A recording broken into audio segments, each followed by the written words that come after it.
আওয়ামী লীগের যে অভ্যন্তরীণ শক্তি, অর্থাৎ তার যে জনসমর্থন, তার নেতা কর্মীদের যে রেজিলিয়েন্স দেশে আছে, সেটা তারা তাদের শক্তির উপরে, নিজস্ব শক্তির এবং জনগণের যে সাপোর্ট, সেই শক্তির উপর ভর করেই তারা ফিরবে। তারা আমার মনে হয় না যে কোনো মানে বিদেশি শক্তি, পশ্চিমা শক্তি বলেন বা আমেরিকান শক্তি বা মধ্যপ্রাচ্যের শক্তি, কারো কিংবা ভারতের শক্তিতে বলিয়ান হয়ে বা তাদের ভরসা নিয়ে আওয়ামী লীগ ফিরবে, সেটি আমার কাছে মনে হয় না। আওয়ামী লীগের নিজস্ব শক্তি এবং জনসমর্থন দেশে, আপনি যদিও শাসক গোষ্ঠী কখনোই, আওয়ামী লীগ আমলেও শাসক গোষ্ঠী যারা মানে ক্ষমতায় একেবারে শীর্ষ পর্যায়ে যে সমস্ত মন্ত্রীরা ছিলেন, তারা যেমন দেওয়ালের ভাষা বুঝতে পারতেন না, জনগণের ভাষা অনেক সময়, কারণ এটা আসলে ক্ষমতার একটা ট্রাজেডি, যে ক্ষমতায় থাকলে জনগণ, সাধারণ মানুষের সাথে একটা গ্যাপ হয়ে যায়। তো চারপাশে চেলা চামুন্ডারা যারা থাকে, তারা মানে অনেকটা ওই যে ইয়ের মতো, পথে হলো দেরি উত্তম কুমারের সিনেমা একটা ডায়লগ আছে যে জমিদার বাবুকে ওই মুসাহেব বলতেছে যে হুজুর, আপনি যদি সব কথা মানে বাক্য পুরো করে দেন, তাহলে আমার কাজ কি? আপনার তো কষ্ট হয়, আপনি একটা বাক্য শুরু করে দিবেন, বাকিটা আমি বলে দিব। তো এই মুসাহেব গোষ্ঠী এইভাবেই তো আসলে এক ধরনের ইয়ের ভিতরে, ইলিউশনের ভিতরে রাখে, বুঝতে পারে না। ফলে বাংলাদেশে এখন সাধারণ মানুষের যে ভাষা, তাদের যে বডি ল্যাঙ্গুয়েজ, এইটা বর্তমান শাসক গোষ্ঠী বা ইন্টারিম গভর্নমেন্টও বুঝতে পারেনি। তাহলে আমার মনে হয় বাংলাদেশে অলরেডি একটা মানে কি আমি বলবো ইনক্লুসিভ নির্বাচন হতো এবং আওয়ামী লীগের উপর নিষেধাজ্ঞা আসতো না। তো অর্থাৎ গত নভেম্বর মাস থেকে দেখলাম বেশ কিছু গ্রেপ্তার হয়েছে বোমা বিস্ফোরণের, যদিও বেশিরভাগই অ্যাক্সিডেন্টাল বিস্ফোরণের কারণে যারা আইডেন্টিফাই হয়েছে, ধরা পড়েছে, ধরার চেষ্টা চলছে, যাদের নাম আসছে, এদের সকলকেই কিন্তু গ্রেপ্তার করা হয়েছিল। এরা কেউ নতুন লোক নয়। তো ফলে এদেরকে যদি আগে গ্রেপ্তার, অর্থাৎ এখন তাদেরকে জঙ্গি হিসাবে আখ্যা দেওয়া হচ্ছে বা খোঁজা হচ্ছে, বা বোমা বানানোর সাথে বা বিস্ফোরণের সাথে জড়িত বলে খোঁজা হচ্ছে, গ্রেপ্তার করা হচ্ছে, মামলা করা হচ্ছে। তো তারা যদি এখন জঙ্গি হয়, তো এদের সবাইকেই তো আগে ধরা হয়েছিল। তো আগে ধরাটা নাটক ছিল, আর এখনকার ধরাটা জেনুইন। কিংবা যদি আমাদের যোগসাজশেই হয়ে থাকে, আমরা তো তাদেরকে জামিন করাই নাই, তাদেরকে মুক্তি দিয়েছে ইন্টারিম গভর্নমেন্ট, এবং এখনো সেই মুক্তির ধারা অব্যাহত আছে। তো ফলে এই এই হিসাবে তো এটি নাটক যারা বলেছেন, তারা আমি বিশ্বাস করি যে হয়তো তাদের মুখ রক্ষার জন্য উপরে উপর যে কথাই বলুক, ভিতরে ভিতরে তারা এই জিনিসটা হয়তো রিয়েলাইজ করেছে। এখন হয়তো পলিটিক্যাল কারণে, নানা কারণে তারা স্বীকার করছেন না যে আসলে এই টেরোরিজম এটা একটা বাস্তব সমস্যা এবং এটা একটা রিয়েলিটি। এই রিয়েলিটিকে অস্বীকার করে মানে অন্ধ হলেই তো প্রলয় বন্ধ থাকে না। তো ফলে আমি চোখ বন্ধ করে থাকলেই বিশ্ববাসী চোখ বন্ধ করে থাকবে বা সাধারণ মানুষ চোখ বন্ধ করে থাকবে, সেটি নয়। এটি আসলে এই টেরোরিজমের উৎপাত আমরা দেখেছি 99 থেকে শুরু হয়েছিল, এবং 2004-5 সালের যে সেই বিভীষিকাময় দিনগুলোর কথা আমাদের মনে আছে। এটা যেহেতু ওয়েবের মতো আসে, পরে বিএনপি প্রথম দিকে নানাভাবে এটাকে অস্বীকার, ডিনায়াল মোডে থাকলেও, এটা মিডিয়ার সৃষ্টি, বাংলা ভাই নাই ইত্যাদি ইত্যাদি কথা বলার পরেও কিন্তু তাদের আমলেই সেই হরকাতুল জিহাদ, জেএমবি, শাহাদাত আল হিকমা, এগুলো নিষিদ্ধ করা হয়েছে, এবং এদের নেতাদের অনেককেই গ্রেপ্তার করা হয়েছিল, বিচারও হয়েছিল, এবং ফাঁসি যদিও তৎকালীন মানে মিলিটারি ব্যাকড গভর্নমেন্ট 111 সরকারের আমলে হয়েছিল, কিন্তু সাজা কিন্তু হয়েছিল বিএনপি আমলেই। তো ঠিক তেমনি ভাবে আমরা দেখি 2013 সাল থেকে আবার একটা শুরু হয় প্রথম ব্লগার হত্যাকাণ্ডের মধ্য দিয়ে। ব্লগার, পরবর্তীতে প্রকাশক, তারপর অনলাইন অ্যাক্টিভিস্ট, তারপরে আমরা দেখেছি গে রাইট অ্যাক্টিভিস্ট, এদের দিয়ে শুরু হয়। এর পরবর্তীতে আবার আইএস এর উত্থান, ইরাক সিরিয়াতে আইএস এর উত্থানের কারণে 14 সালের শেষ দিক থেকেই প্রথম দিকে সিরিয়া যাওয়ার একটা ঝোঁক বেড়ে যায়। বেশ কিছু যুবক আসলে চলেও যায়, যারা টার্কিশ ভিসা নিয়ে টার্কি হয়ে সিরিয়াতে কিংবা ইরাকে গিয়ে যুদ্ধ করেছে, কেউ কেউ মারা পড়েছে, কেউ ফেরত এসে গ্রেপ্তার হয়েছে, কিংবা এটা শুধু বাংলাদেশই নয়, বাংলাদেশি বংশোদ্ভূত অন্যান্য দেশের নাগরিকও আছে, ব্রিটিশ নাগরিক আছে, অস্ট্রেলিয়ান নাগরিক আছে, কানাডিয়ান নাগরিক আছে, ইউএস নাগরিক আছে, যাদের অরিজিন বাংলাদেশে। ফলে এইটা এই এই সমস্যাকে অস্বীকার করার কোনো সুযোগ নাই। এবং তখন কিন্তু আমরাও অনেককে গ্রেপ্তার করেছি, যে যারা টার্কিশ ভিসা নিয়ে এই ইরাক সিরিয়া যাওয়া প্রস্তুতি নিচ্ছিল। তো পরে তারা একটা পর্যায়ে যখন দেখে যে টার্কি বা সিরিয়া বা ইরাক যাওয়াটা কঠিন হয়ে পড়েছে, চ্যালেঞ্জিং হয়ে পড়েছে, তখনই তারা বাংলাদেশে আইএস এর একটা প্রভিন্স বেঙ্গল ওয়ালিয়ত এটা প্রতিষ্ঠার তারা উদ্যোগ নেয়। তো সেই জন্য তারা এখানে কিছু কার্যক্রম শুরু করে। শুরুর দিকে একেবারে জেএমবি, যেটা আমাদের পুরনো সংগঠন, নিষিদ্ধ সংগঠন, সেখানের কিছু পুরনো লোকদেরকে এই নতুন করে তাদেরকে অনুপ্রাণিত করে।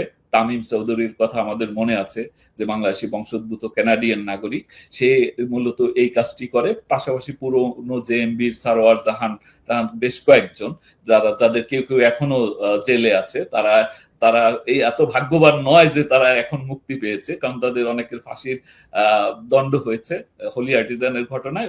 এদেরকে এখনো মুক্ত করা যায়নি। বৈষম্য বিরোধী কারা আন্দোলন, এই যে মানে আল কায়দার অনুপ্রাণিত সংগঠন, তারা চেষ্টা করেও তাদেরকে এখন পর্যন্ত বের করতে পারেনি। ফলে তারা কিন্তু ওই সময়টাতে সিদ্ধান্ত নেয় যে না, এখানেই জিহাদ করতে হবে। এবং জিহাদের অংশ হিসেবে তারা ক্রুসেডার প্রথম তারা টার্গেট করে জাপানিজ, ইটালিয়ান, যে সমস্ত দেশ, বিশেষ যে সমস্ত দেশ মূলত মানে ইরাক সিরিয়াতে আমেরিকান জোটে অংশগ্রহণ করেছে, এদেরকে মানে অর্থাৎ আইএস বিরোধী জোটে অংশগ্রহণ করেছে, তাদের নাগরিকদের টার্গেট করে। ফলে বিদেশি নাগরিক এবং মানে নন মুসলিম কমিউনিটিসে যারা আছে, অর্থাৎ হিন্দু, পুরোহিত, অনেকগুলো পুরোহিত হত্যা হয়েছে কিন্তু উত্তরাঞ্চলে এবং দক্ষিণাঞ্চলে। তারপরে খ্রিস্টান। আপনি নিশ্চয়ই লক্ষ্য করেছেন যে এমনকি হোলি আর্টিজানের যে ভয়াবহ ঘটনা, সেটার বার্ষিকী পালনও একরকমের মানে থেমে গেছে। পুলিশের দফতরের সামনে যে নিহত পুলিশ অফিসারের নামে একটা ফলক ছিল, সেটা উঠিয়ে ফেলা হয়েছে। এবং মানে 2025-এর 1 জুলাই হোলি আর্টিজানের বার্ষিকীর দিন তখনকার স্বরাষ্ট্র উপদেষ্টা জাহাঙ্গীর আলম চৌধুরী বললেন বাংলাদেশে কোনো জঙ্গি নাই, তখনকার পুলিশ প্রধান বললেন বাংলাদেশে কোনো জঙ্গি নাই। বর্তমান স্বরাষ্ট্রমন্ত্রী কয়েকদিন আগেও বলেছেন যে উনি জঙ্গি শব্দটাতেই বিশ্বাস করেন না, সন্ত্রাসবাদী সংগঠন পৃথিবীর সব দেশে থাকে। মানে এই জঙ্গিটা আপনাদের এত পছন্দ, এই জঙ্গি তত্ত্বটা মানে আওয়ামী লীগ আমলের পছন্দ, আওয়ামী লীগ আমলের প্রশাসনের পছন্দ, আর বিএনপি, জামায়াতে ইসলামী কিংবা ইউনূস সরকার, তারা এর অস্তিত্বই স্বীকার করেন না। এই রাজনৈতিক অবস্থানটা কেন?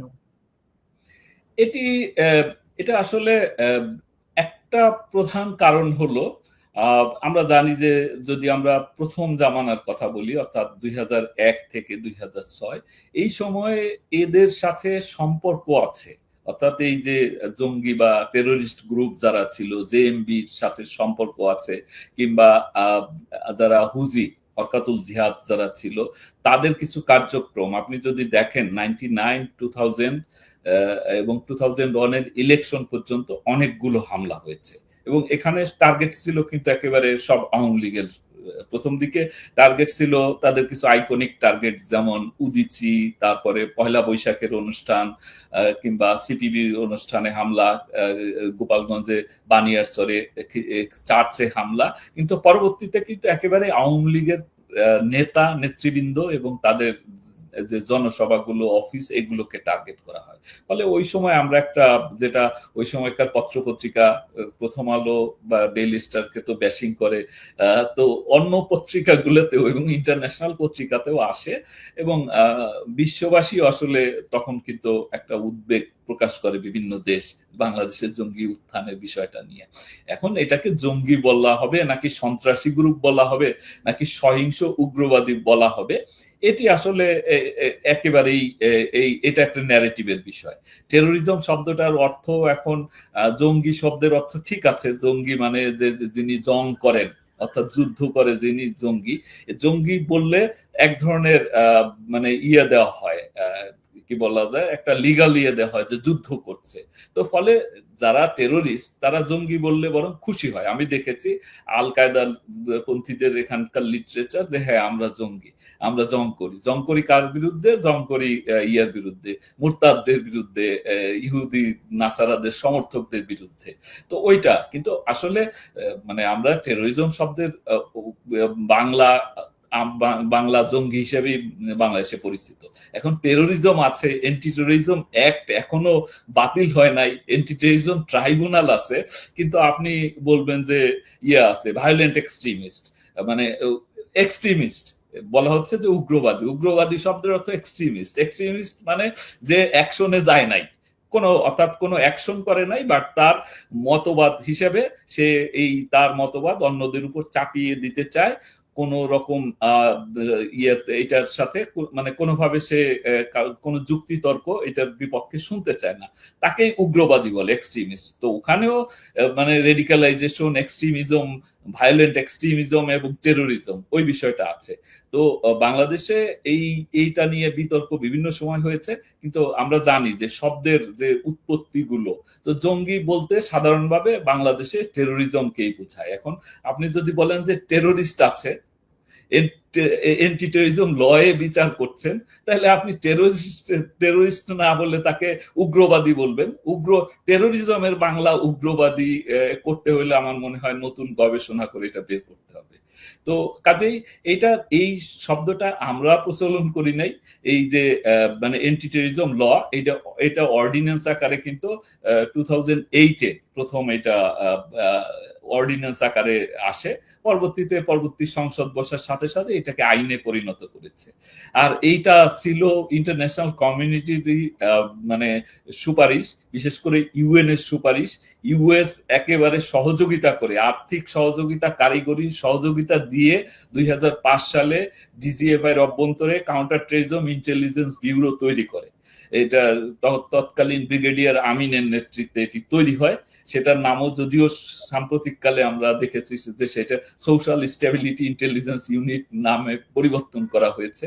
তো এটা আসলে এই ধরনের, এটা আমার মনে হয় যে এটা এক ধরনের হ্যালুসিনেশন আর কি, যে কারণ আমরাও দেখেছি মানে 2009 থেকে আমরা যখন কাউন্টার টেরোরিজম একটা ইউনিট থাকা দরকার এটা করার চেষ্টা করছিলাম, তখনও কোনো পক্ষ সরকারকে বুঝিয়েছে যে আমরা যদি কাউন্টার টেরোরিজম বলি তাহলে বোঝা যাবে যে টেরোরিজম আছে।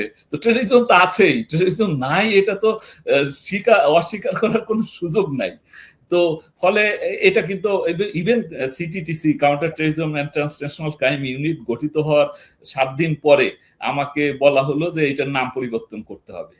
তা আমাকে তৎকালীন ইন্সপেক্টর জেনারেল তিনি নির্দেশিত হয়ে, অর্থাৎ মিনিস্ট্রির নির্দেশনায় নির্দেশিত হয়ে আমাকে বললেন এবং বললেন যে এই নামে কোনো ইউনিট তো হয় নাই। তো আমি পরে দেখলাম যে এটি আসলে আইনের মানে আইনগতভাবেই additional commissioner counter terrorism and transnational crime দেওয়া হয়েছে, তারপর জয়েন্ট কমিশনার এইভাবে।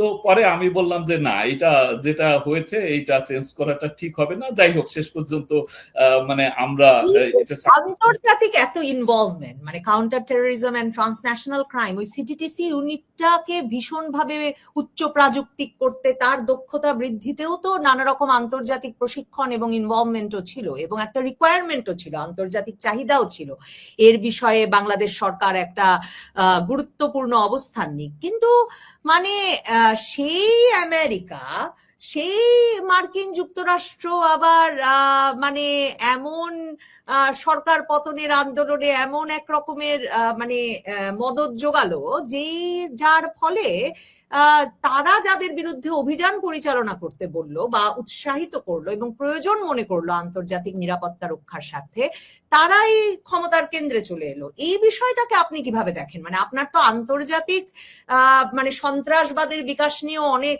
পড়ালেখা আছে, আর বাংলাদেশে কি এখন আল কায়েদারই উত্থান হওয়ার কথা? এখন আবার কোথা থেকে জাতিসংঘ তো মোটামুটি আমেরিকার কথাই বলে, তো জাতিসংঘ আবার এখন বলছে বাংলাদেশে আল কায়েদার উত্থান হয়ে গেছে, এবং ট্রাম্প প্রশাসন আসার পরপরই তুলসী গাবার্ড বললেন বাংলাদেশ খিলাফত হওয়ার একটা শঙ্কার মধ্যে আছে। মানে কেন এখন হঠাৎ করে আল কায়েদার উত্থান, আর মার্কিন যুক্তরাষ্ট্র এদেরকে উস্কে দিল কেন বাংলাদেশে?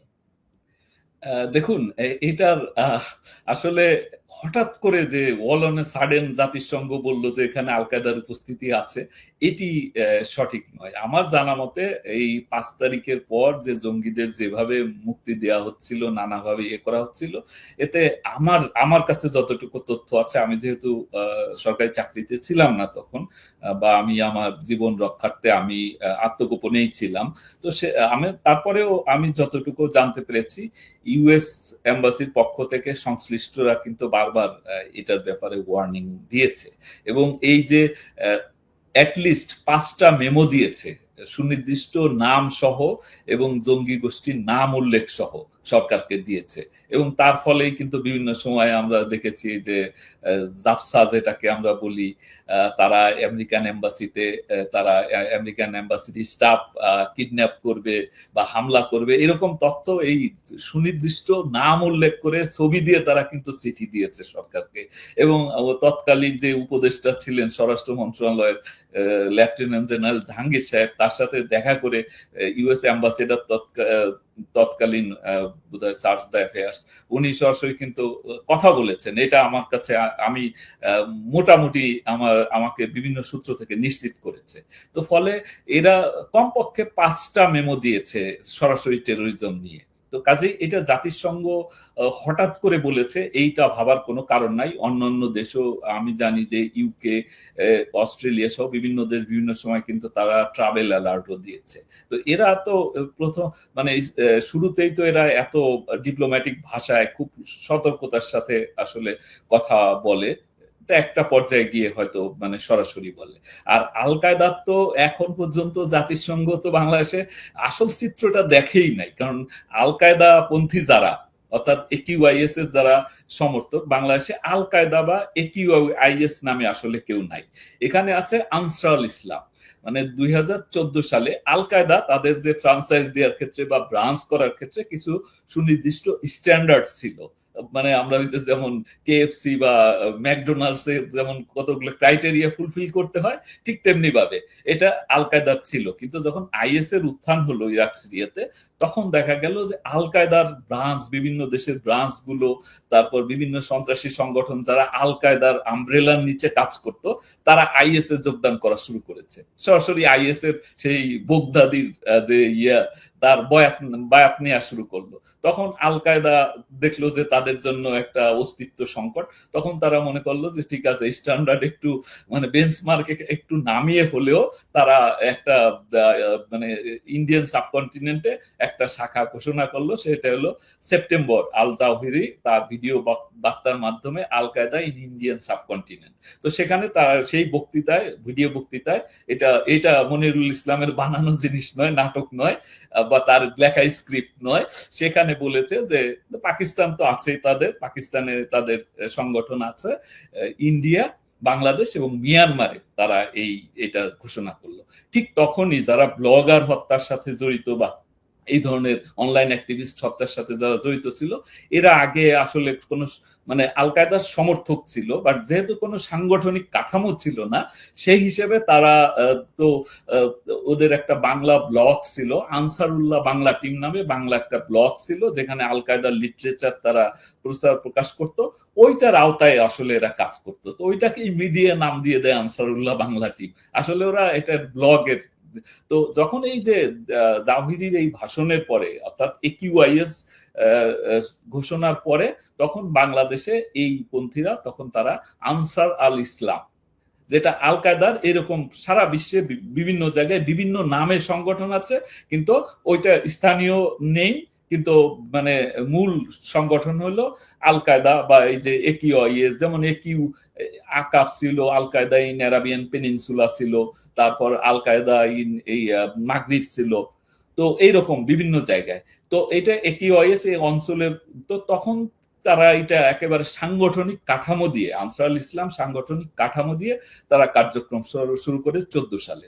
তো এখন এইটা মানে বিগত কয়েক বছরে তারা অনলাইনে অ্যাক্টিভিটিস চালিয়েছে, কিন্তু অনেকেই গ্রেপ্তার ছিল, অনেকে চাপে ছিল, অনলাইনে নানা ধরনের মনিটরিং থাকার কারণে এটা যে মনিটরিংটা ছিল সেটা আসলে 5 তারিখের পরে তো বন্ধ হয়ে যায়, এবং এরা 5 তারিখের পরে অনেকেই মুক্তি পেয়ে গেছে, তারপরে কেউ পালিয়েছে জেলখানা থেকে, বা 5 তারিখের আগেও পালিয়েছে।